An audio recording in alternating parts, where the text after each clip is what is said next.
யாழ்ப்பாண மாவட்டத்தில் கடந்த வருடம் 62 கோடி ரூபாவுக்கும் மேற்பட்ட நிதி மோசடி செய்யப்பட்டுள்ளது. இலங்கையின் ஏனைய மாவட்டங்களை காட்டிலும் யாழ்ப்பாணத்திலேயே மோசடிகள் தொடர்ச்சியாக அதிகரித்து வருகின்றன என யாழ்ப்பாண பிராந்திய சிரேஷ்ட போலீஸ் அத்தியட்சகர் தெரிவித்துள்ளார். யாழ்ப்பாணம் விசேட குற்ற விசாரணை பிரிவில் கடந்த வருடம் 225 மோசடிகள் தொடர்பான முறைப்பாடுகள் பதிவு செய்யப்பட்டன.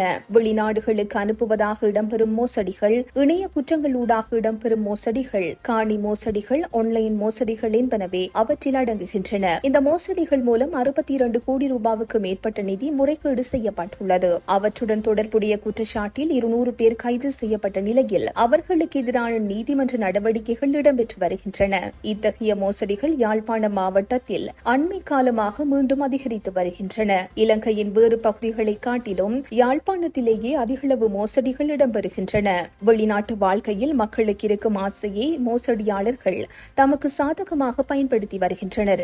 எனவே இவ்வாறான மோசடியாளர்களிடம் பொதுமக்கள் மிகவும் அவதானத்துடன் இருக்க வேண்டும் என்று குறிப்பிடப்பட்டுள்ளது.